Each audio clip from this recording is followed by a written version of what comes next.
beautiful. Hello, lovers of the world. This is Cinta speaking. I really love listening to new music. It's really fulfilling to find something new to completely obsess over, whether that's a new artist, a new album, or a new song.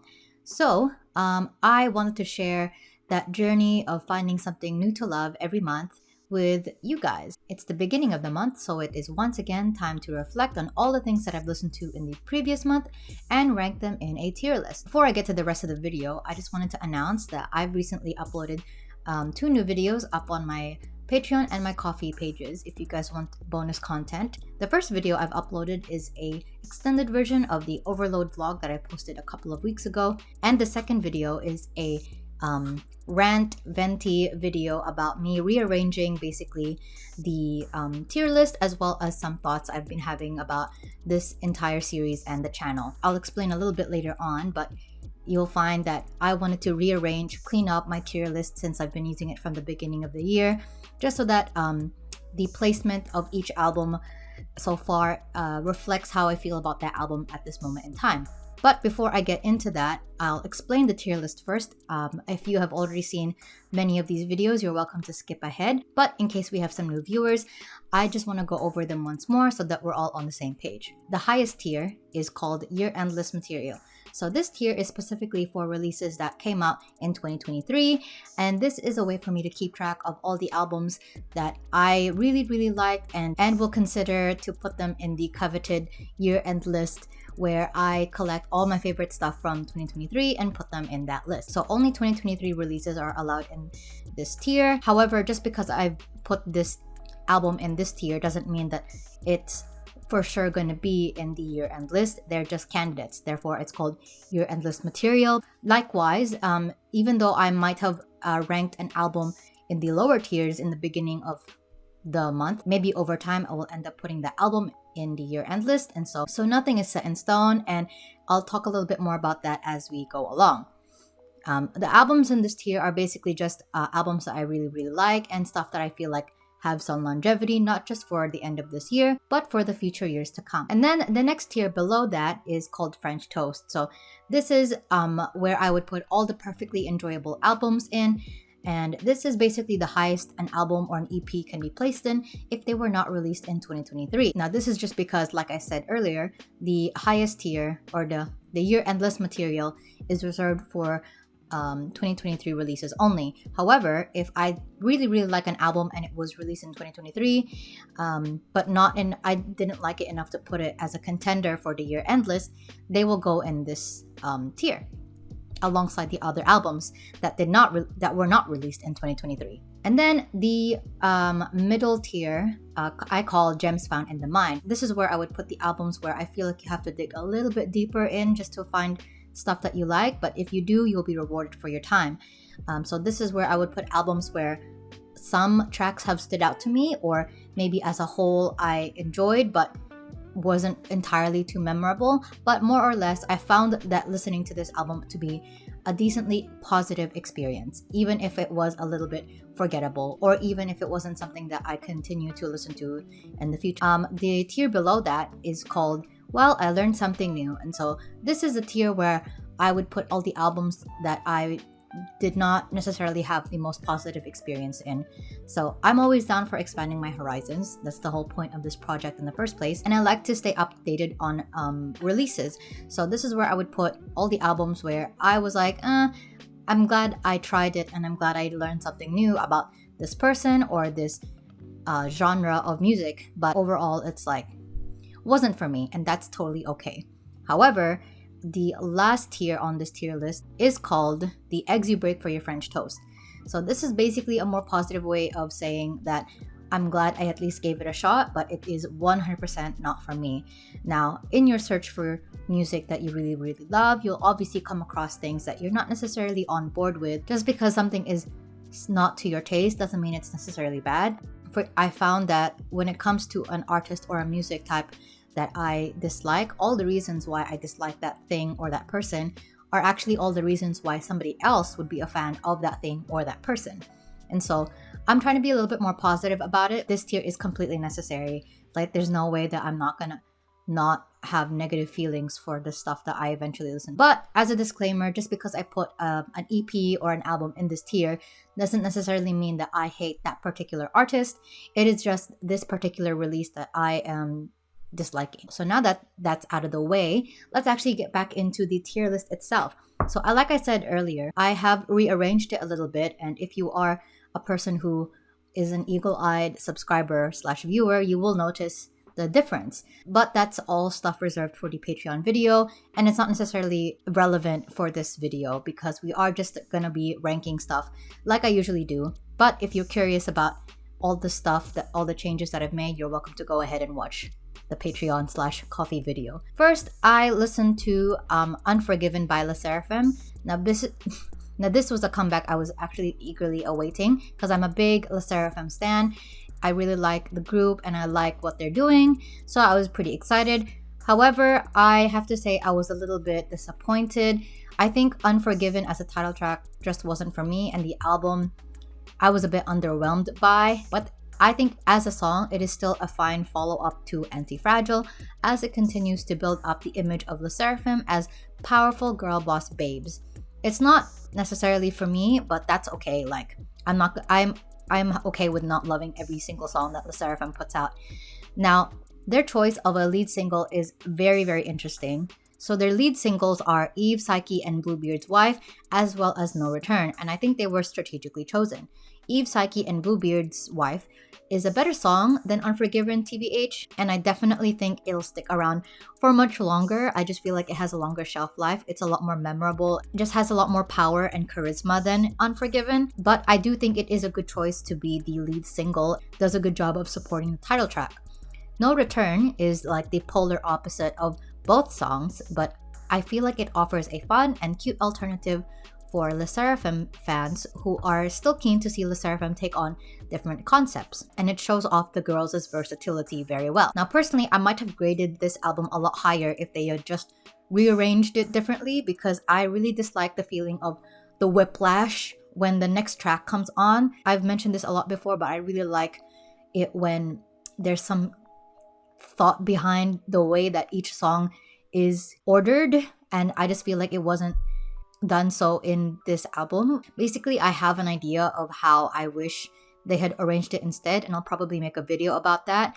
But I just felt like it was a bit of a wasted opportunity, and I feel like if they had taken that opportunity, it would have showed a lot more thought behind the album, and I would have enjoyed it as a whole, even if I didn't connect with any of the songs aside from Eve, Psyche, and Bluebeard's Wife. I think that's the only one that I would willingly go and listen to again, but the others I was a bit like, this is okay, and that's fine. This is their first studio album. We'll see what they have in store for us in the future. So for now, I'm gonna put this in Gems Found in the Mind. And then the next album I listened to is Love Part 2 by Cold. So I have actually been listening to Cold a lot recently, specifically Warere, and I'm in the process of trying to learn that myself because I like the song so much. So that's why I was quite excited to hear this album, especially because there's an RM feature as well as a Lee Chan-hyuk feature, the guy from Akmu.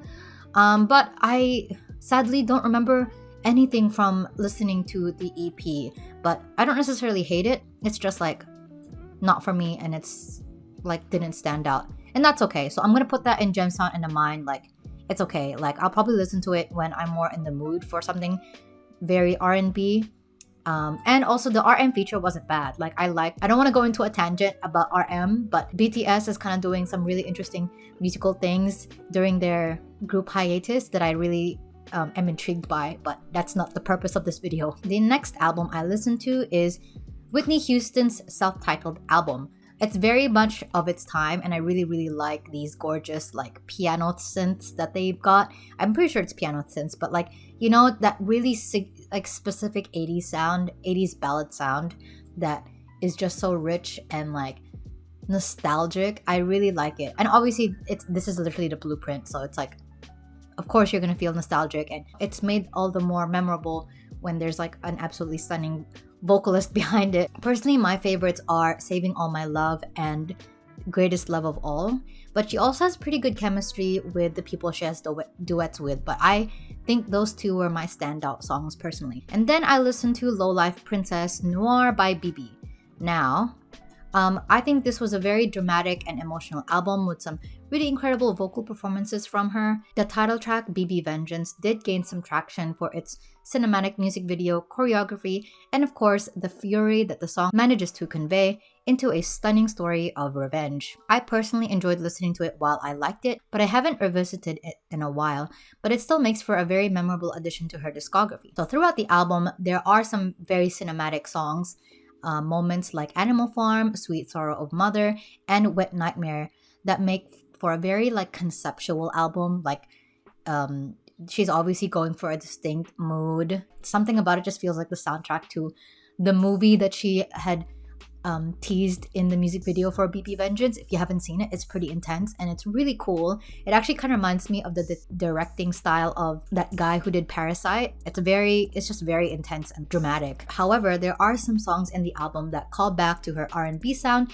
that catapulted her career in the first place, like Loveaholic and Witch Hunt. So basically the album as a whole wasn't necessarily for me, but I did have two favorite songs that stood out to me, which are Blade and Low Life Princess. So just for that, I'm gonna put it in Gems Found in the Mind. And then the next album I listened to was Free Time by Rule. I was really surprised by how much I enjoyed this particular album. It's giving Rex Orange County, but with less criminal charges and a much better voice. It's kind of giving like Omar Apollo as well, but if he was straight. Now, this isn't necessarily me trying to say that they're the same artist, or like I'm not trying to say that Rule is like necessarily copying either person. They're just artists who exist in the same genre and are operating within the same genre conventions. It's really obvious that they were heavily influenced by Frank Ocean, but if he was less depressed. That being said, I enjoyed this and I'm gonna put this in French Toast just for how much of a feel good and chill listening experience that it makes for. And then I listened to My World by aespa. So this is their second mini album / EP, and I really do wish I could give this a higher grade, but as an EP, it just doesn't hit as hard as their last EP. Now, personally with Spicy, I personally thought was fine, and I appreciate that they were able to experiment but still keep to the colors, signature sounds, or musicality that aespa had. However, it just didn't hit with me, and that's okay. The reason why I wish I could give this a higher grade is because I really appreciate the thought behind the way that the songs are titled. So you can see that it starts off with Welcome to My World, and then it ends with Till We Meet Again. Like, that's so slay. Like, I love that they bookend the album like that. They have a song called Spicy, and Sweet and Salty, and Thirsty, which are all regarding tasting different flavors, which is just so cool. I really, really appreciate that.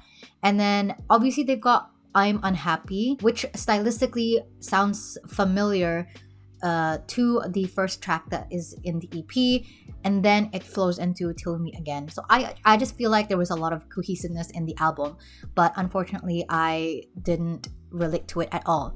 And so I'm gonna put that in Gems Found in the Mind, because I think if I had to choose like a song to take away from it, it would be Thirsty. Spicy is an okay title track, but I probably wouldn't remember it, especially in regards to aespa's larger discography. Like, why would I choose Spicy when Black Mamba and Savage and Girls exist? You know, like, be for real. Anyway, and then I listened to number 1, Flaws and All by Wave to Earth. I want to tell you the story of how I came across this band in the first place. So basically, I was working at uni, and I was looking for something to listen to while I was doing my work, and YouTube had recommended me this music video, and I was like, okay, cool, I'll listen to some chill K&D, like totally vibes.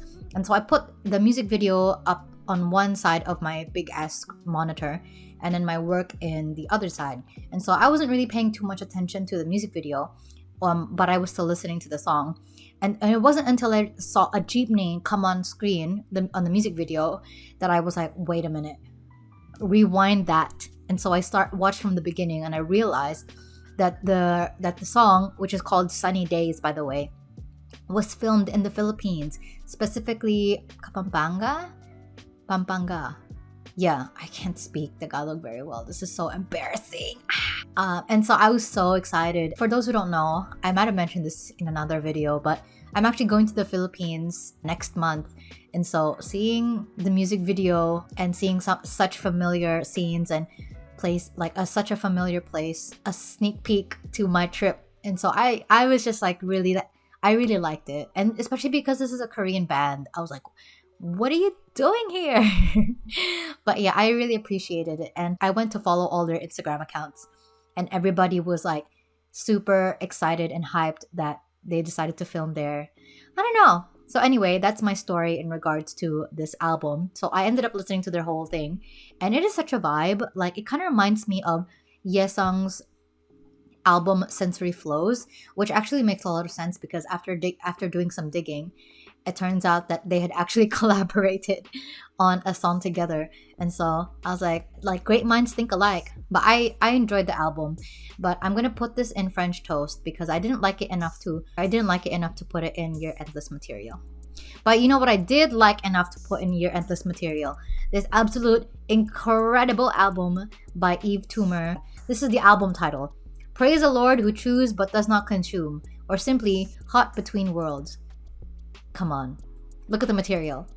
Like, you know something's about to go down when the title of the album is like that. And honestly, I have nothing else to say except go listen and stream.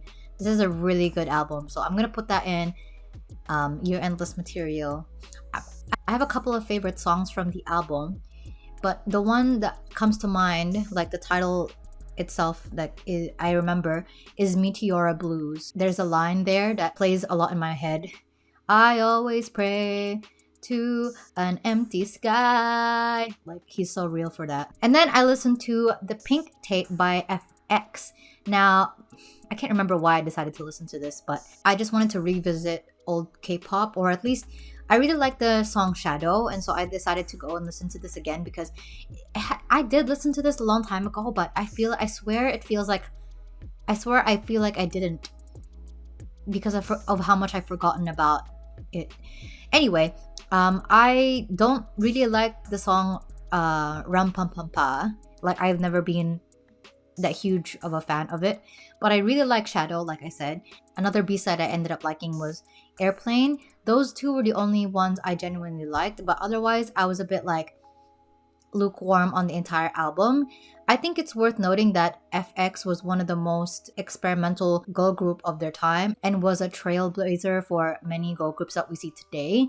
So I think listening to this retroactively means that the songs and the musicality don't surprise me as much as it would have been if I had listened to this when it first came out. So that is something that I am considering, but I think I'm just happy to put this in Gems Found in the Mind because it is. I found two gems that I will probably continue to listen. I really like Airplane. Something about it is just so fun, summery, and hopeful. Like, I really enjoy that. Then lastly, I listened to another Rule album, Fourth Wall. I was on the fence about where I was gonna put this because I enjoyed it a lot, but I wasn't sure if I enjoyed it so much that I was gonna put this in Your Endless Material. But I think after considering it, I will put it in Your Endless Material for now, just because I am a positive person, and if I change my mind, I can change my mind later. But the reason why I'm putting this in Your Endless Material is because I was honestly pretty impressed and pleasantly surprised by how much I enjoyed this. Like, I said the same thing for Free Time, but I enjoy this a lot more because this album taps into a lot more indie pop sensibilities compared to Free Time, which was a lot more R&B and more moody. This one is fun and like just more poppy and not upbeat necessarily, because there's still a lot of like pensive and poignant songs like Growing Up is Blank and Set Yourself on Fire, which happen to be my two favorites of the album, especially Set Yourself on Fire. It actually kind of low-key reminds me of something that the Bleachers might have released in the earlier days. But yeah, I enjoyed it, and I'm impressed by his ability to pivot into a different sound. Here are the stats for the month. I listened to 10 albums/EPs in total. 5 of them were not from 2023, and the other 5 were from 20. And then here is a pie chart of my listening from the entire year so far. So aside from that, I think that's it. Thank you so much for watching. Let me know what you think about the albums or EPs that I've talked about in the video. Feel free to comment down below.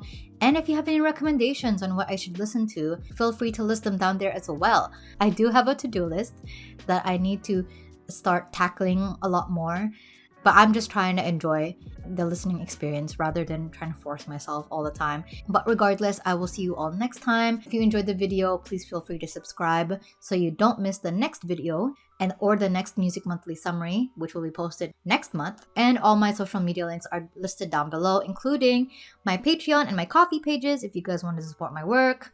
And yeah, all right, I'll see you guys later.